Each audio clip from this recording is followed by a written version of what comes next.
nossos irmãos do plano espiritual, os visitantes, os alunos que aqui estão. Depois de alguns anos, estou novamente a fazer palestra. Então eu vou pedir a paciência de todos se eu der alguns tropeços, que a gente perde um pouco o jeito.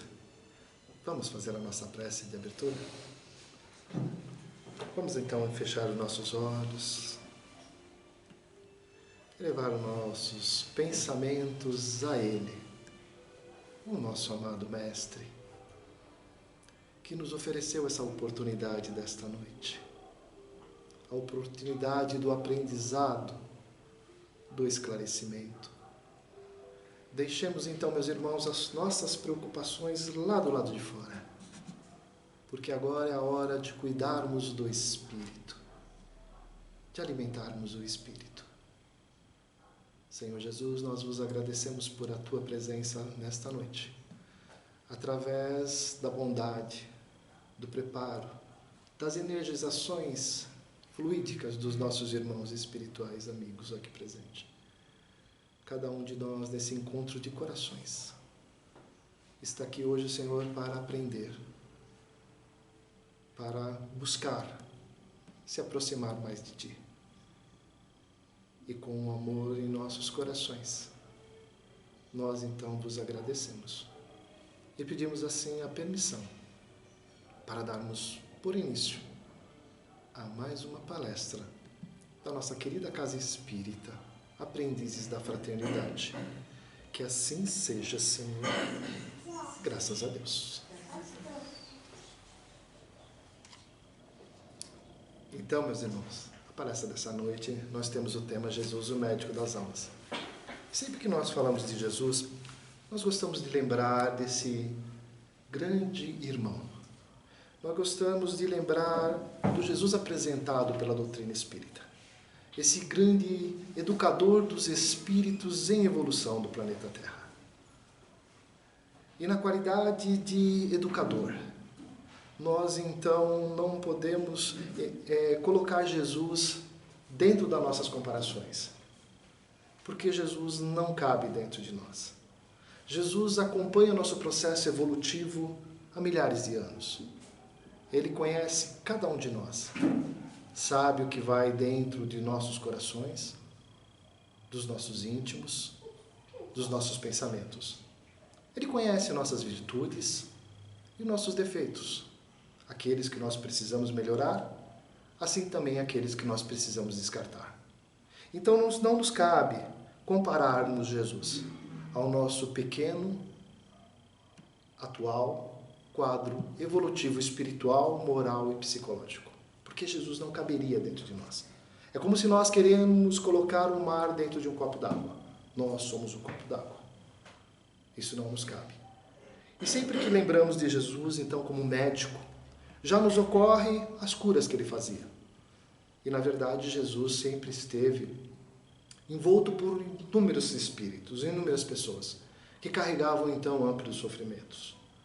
Irmãos que tinham ali doenças de inúmeras causas, cegos de nascenças, problemas de paraplegias, problemas de hemorragias, inúmeros problemas de peles e pessoas obsediadas. Jesus então acolhia todos com carinho, com afeto, com uma palavra amiga, sem nenhum apontar de dedos, nenhum culpar, não julgava. Ele apenas dizia: vá e não erres mais, para que algo pior não vos aconteça. O certo é que muitas das pessoas que se aproximavam de Jesus já se sentiam curadas fisicamente. Já se sentiam abraçadas por Jesus. E desse fato, os irmãos que se aproximavam de Jesus, nós podemos dizer que essa cura física ela não se processava em todos eles. Muitos, mas muitos dos irmãos que foram curados por Jesus voltaram a adoecer depois de um período. Porque a doença, a base da doença não estava no corpo físico. Então, todo aquele aporte magnético que o mestre então estava dando para aqueles irmãos, ele então não pôde ser suportado por aquela mente, que voltava aos mesmos padrões de pensamentos, aos mesmos padrões de sentimentos, aos mesmos comportamentos. E, consequentemente, a doença voltava.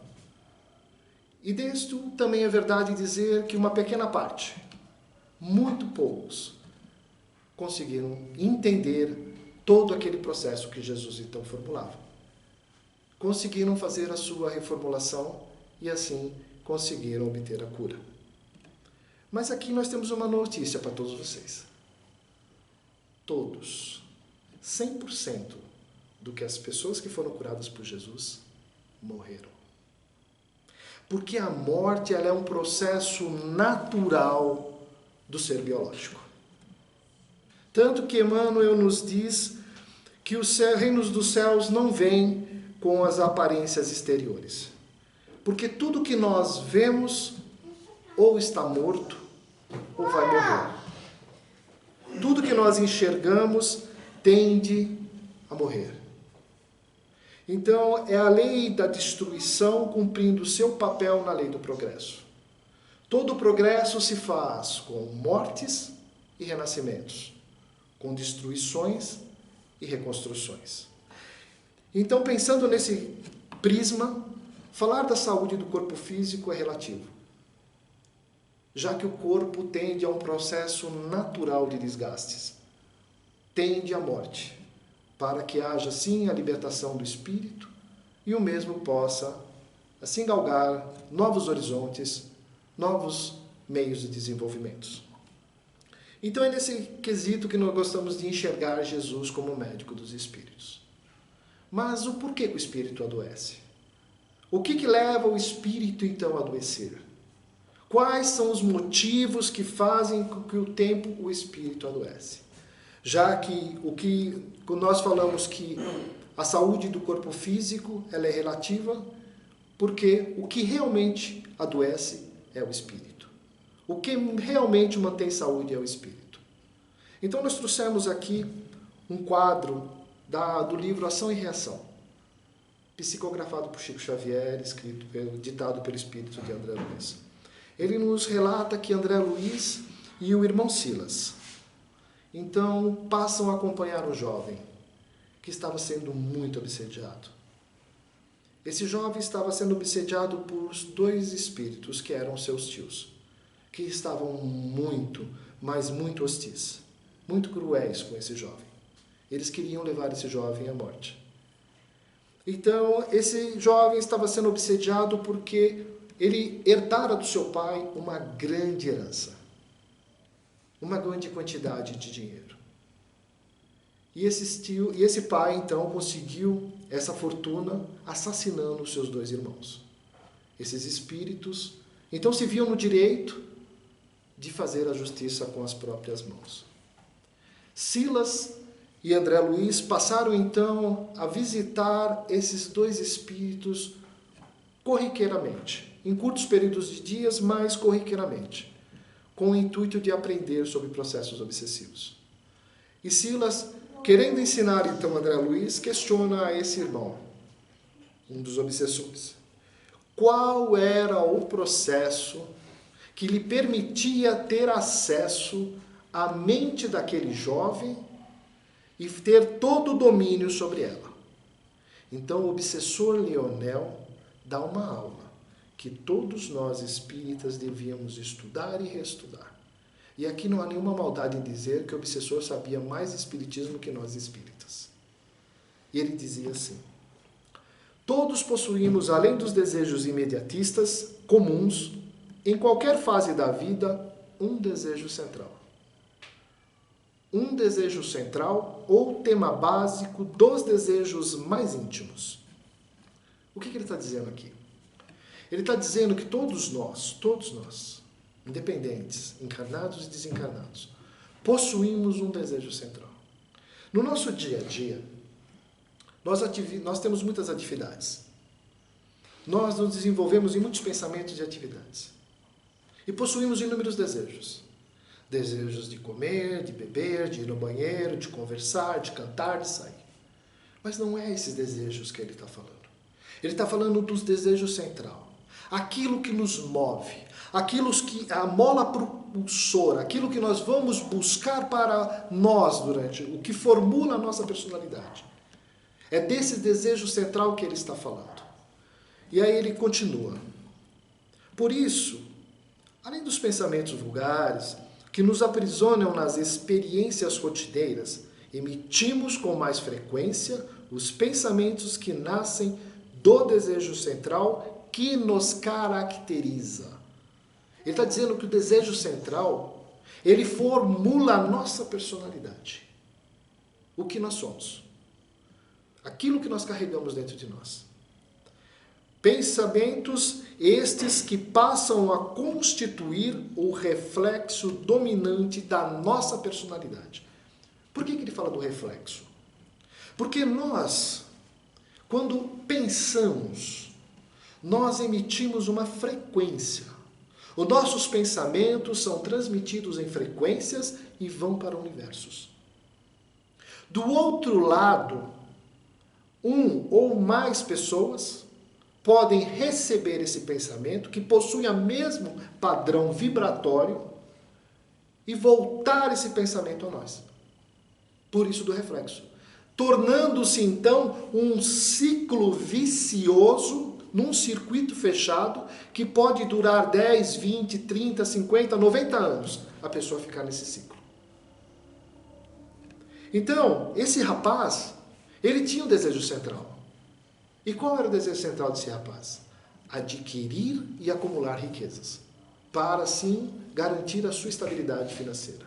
Esse era o ponto. Esse era o desejo central desse rapaz. E aí continua o obsessor. Deste modo, é fácil conhecer a natureza de qualquer pessoa, de qualquer plano, ou nosso físico, ou dos nossos irmãos espirituais, através das ocupações e posições em que preferir viver. Assim, é que a crueldade é o reflexo do criminoso. Olha que interessante. A tônica do criminoso é a crueldade. Então, como esse jovem, ele tinha inúmeros pensamentos durante o dia, mas volta e meia vinha o pensamento da riqueza na cabeça dele. Milhares de vezes por dia batia o pensamento de riqueza na vida dele. Todos nós acontece isso. É só prestarmos atenção. E aqui, então, ele fala que a crueldade, esse criminoso, o que vem na cabeça de um criminoso é o pensamento da crueldade várias vezes na cabeça. Até ele ter a oportunidade de executar o crime. Assim como a cobiça é o reflexo do agiota. A maledicência é o reflexo do caluniador. A zombaria é o reflexo do ironista. E a irritação é o reflexo do desequilibrado. E olha que interessante. E a elevação moral é o reflexo do santo. Então, todos nós temos o nosso desejo central. Conhecendo o reflexo da criatura, que nos propomos retificar ou punir, olha o que o cobrecedor está falando. Retificar. Eles querem corrigir ou punir. É muito fácil superá-los com excitações constantes, robustecendo-lhes os impulsos e os quadros já existentes das suas imaginações, e criando outros, que se superposicionam, nutrindo-lhe desta forma a fixação mental. O que ele está falando aqui? É que nós, na qualidade de encarnados, nós vivemos num certo torpor, como um certo momento sonâmbulico. É como os espíritos nos reconhecem quando fazemos o nosso desdobro espiritual à noite. Nós, então, na qualidade de dormidos, nós vivemos um sono com a falta de presença, sem consciência. Passamos a fazer aquilo sem pensar, aquilo que alimenta o nosso desejo central. Simplesmente vamos e fazemos, não nos raciocinamos. E isso, muito de nós também o tem quando o desejo central é muito aguçado. Isso em acordado, sentado no desdobro. Então, o irritado, ele já é irritado. Basta o obsessor, ele dá uma centelha. Já está a irritação nele. ele vai emitir de volta o pensamento de irritação e vai virar um ciclo vicioso com o obsessor, que vai infiltrando novos pensamentos e a pessoa passa então a fazer o que o obsessor quer automaticamente, sem raciocinar, entrando nesse estado de torpor. Ele não raciocina, ele apenas faz. Apenas executa. Como se fosse um míssil teleguiado. Vai fazendo. É isso que ele está falando. Faz tudo automaticamente. Então nós, para estudarmos os processos de cura de Jesus, nós temos que entender algumas histórias que Jesus passou. Como no livro Boa Nova. E nós escolhemos a história de Maria de Magdala. Maria Madalena.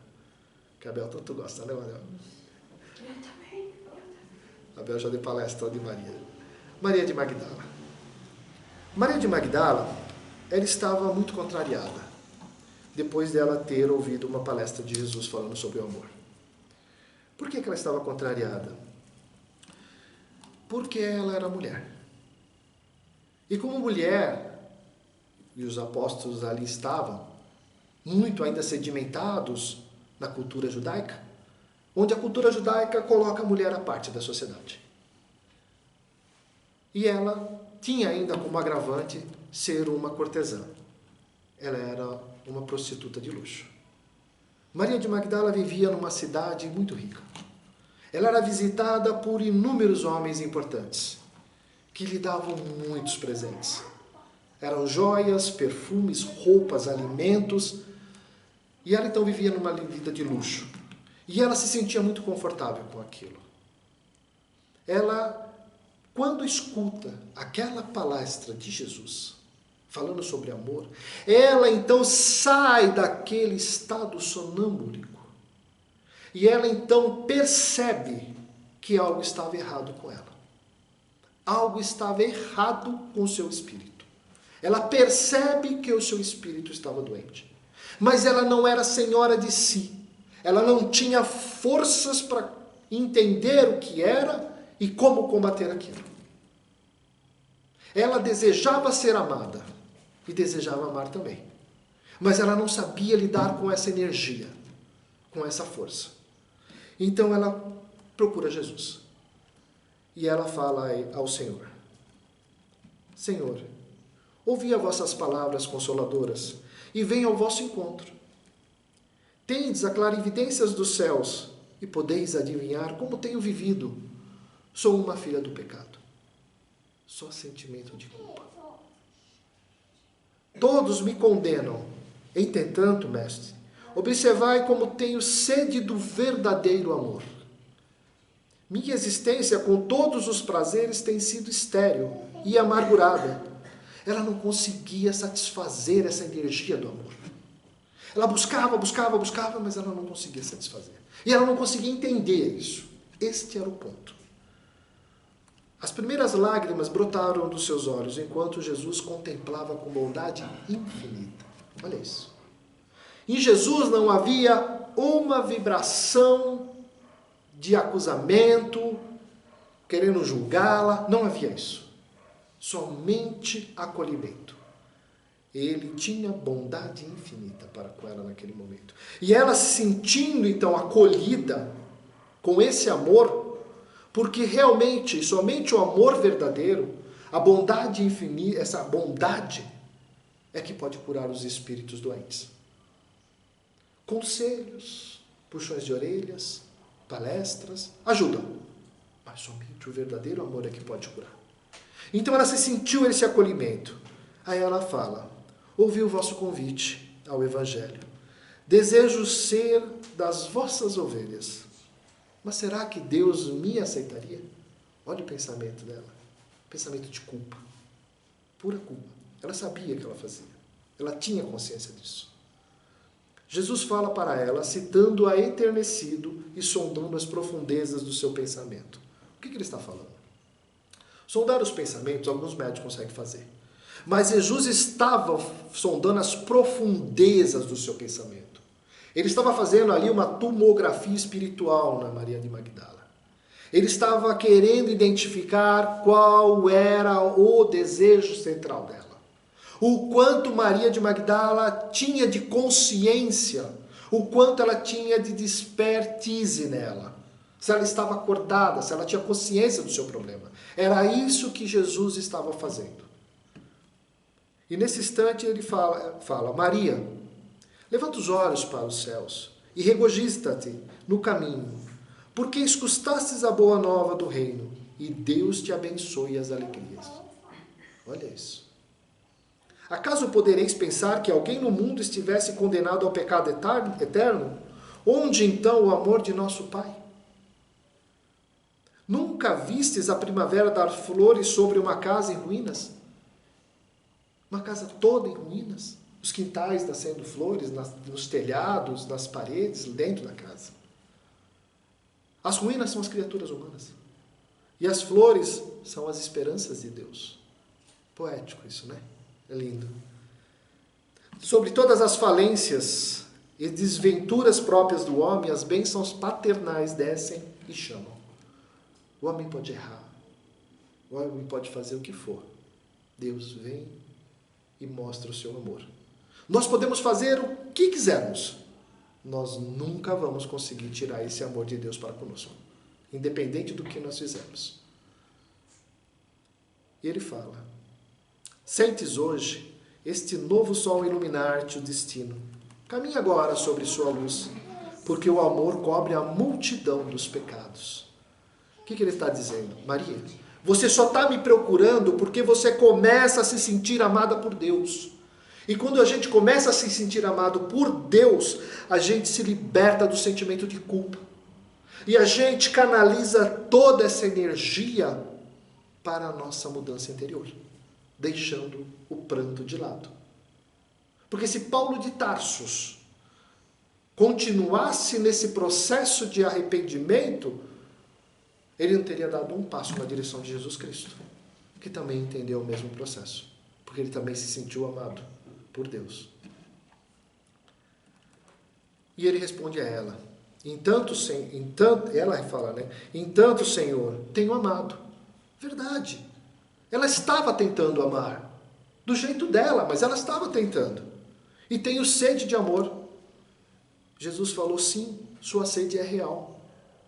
O mundo viciou todas as fontes de redenção e é imprescindível compreender que em sua senda a virtude tem que marchar por uma porta muito estreita. Todos os potenciais das almas foram desvirtualizados. A sexualidade, a posse, a religião, tudo que o homem pôs, viciou. Então o homem abusava dela, é isso que ele está falando aqui. Abusava da condição dela de ser mulher. E ela estava buscando o amor. Porque eles canalizavam o seu desejo central no sexo através da procura dela. E ela estava buscando o amor. Apesar que ela gostava também do luxo. Mas o que ela estava buscando dentro dela era o amor. Este é o ponto. E aí começa a cura de Maria. A virtude do mundo foi transformada na porta larga da conveniência, própria aos que amam, aos que lhe pertence o círculo pessoal, aos que são sinceros com seus amigos, aos que defendem os seus familiares, os que adoram os deuses do favor. Aqui está o grande câncer das religiões, o Deus do favor. Ah, eu sigo a Deus, mas Deus tem que me dar um presente. Deus tem que curar os meus familiares, Deus tem que me dar o meu emprego, Deus tem que arrumar um namorado, uma namorada. O Deus do favoritismo. O que verdadeiramente ama, porém, conhece e renuncia conhece e renuncia suprema a todos os bens do mundo. O amor sincero não exige satisfação passageiras. Só o amor que renuncia sabe caminhar para a vida suprema. Somente o verdadeiro amor. E é ela, então, se sentindo ansiosa por estar compreendendo, então, o que era o amor que ela precisava dar. Ela pergunta: só o amor pelo sacrifício poderá saciar a sede do coração? Só o amor por sacrifício? E Jesus teve, então, um gesto afirmativo e continuou. Muitas vezes, um campo enflorescido cobre de lama e sangue, mas na sua tarefa silenciosa, os corações maternais não se desesperam e reedificam o jardim da vida, imitando a providência divina que espalha sobre o cemitério os lírios perfumados do seu amor. Onde, então, meus irmãos, se dissolvem todos os enganos, todas as quedas? Onde, então, é no útero materno. É no útero materno que o Espírito pode encontrar a sua redenção. Então, quando o Espírito quer renascer, Deus coloca já na porta da redenção um útero materno para receber aquele Espírito. E ela entende. E ela então fala para Jesus: mas desgraçada de mim, Senhor, não poderei ser mãe. Ela não podia ser mãe. Ela tinha um defeito no útero. Então, atraindo-a brandamente, o mestre falou. Jesus, então, envolveu-a com a sua energia, com todo aquele seu poder magnético. A envolveu e aproximou-a dela. E disse: e qual das mães será maior aos olhos de Deus? A que devolveu somente aos seus filhos de sua carne? Ou a que se consagrou pelo Espírito aos filhos de outras mães? Aí ela entendeu tudo. Aí ela disse: Senhor, doravante renunciarei a todos os prazeres transitórios do mundo, para adquirir o amor celestial que me ensinastes. Acolherei como filhas as minhas irmãs de sofrimento, procurarei os infortúnios da alma, para aliviares as feridas do coração. Estarei com os aleijados e com os leprosos. Então essa grande mulher, ela deixa então o seu lar, o luxo de sua casa, as suas riquezas, e se direciona por o Vale dos Leprosos, auxiliando todos aqueles irmãos, pedindo, e ali ela contrariou lepra. E essa corajosa mulher, essa mulher tão grande, nós diríamos que ela teve até uma intensidade e um mérito muito maior que Paulo de Tarso. Porque Paulo de Tarso, ele saiu do fanatismo para Jesus, mas ela saiu do vício do sexo, que é muito pior. Ela conseguiu enxergar e seguir o amor verdadeiro, a sua conversão para o mundo. E ela então, tem mais um dado muito importante da gente colocar, é que muitas pessoas, quando vêm falar de Maria de Magdala, que ela foi amparada por Jesus, e como que ela pegou então uma lepra, como pode isso? Nós nos esquecemos que nesse caso, a lepra foi necessária porque o espírito dela estava doente, e o espírito dela precisava ser purificado. E ela sabia disso, e aceitou de bom grado. Ela então, muito doente, volta para a cidade e ali procura ajuda. Mas todas as portas se fecharam. Todos aqueles homens que a procuravam, fecharam a porta para ela. Somente amigos cristãos a acolheram e acompanharam até o seu desencarne. E conta-nos, então, Humberto de Campos, que quando ela desencarnou, Jesus então veio acolhê-la. E nós aqui não podemos deixar de lembrar que o grande esforço dessa mulher foi pago, muito vitorioso, pela presença de Jesus quando desencarnou. Jesus, reconhecendo o seu grande esforço, não apareceu pela primeira vez para sua mãe, apareceu para Maria de Magdala. E ela então foi acolhida por Jesus, e Jesus então diz para ela: Maria, já passastes pela porta estreita, amaste muito, vem, eu te espero aqui. Ela havia então alcançado a sua cura espiritual. Ela passara a ser dona de si. Ela passara a conhecer o verdadeiro amor. O amor que cura, o amor que não renega. Então era o médico das almas, curando mais um espírito. Eu agradeço a todos por emprestarem os seus ouvidos essa noite. Que Deus abençoe a todos. Vamos fazer a nossa prece de encerramento.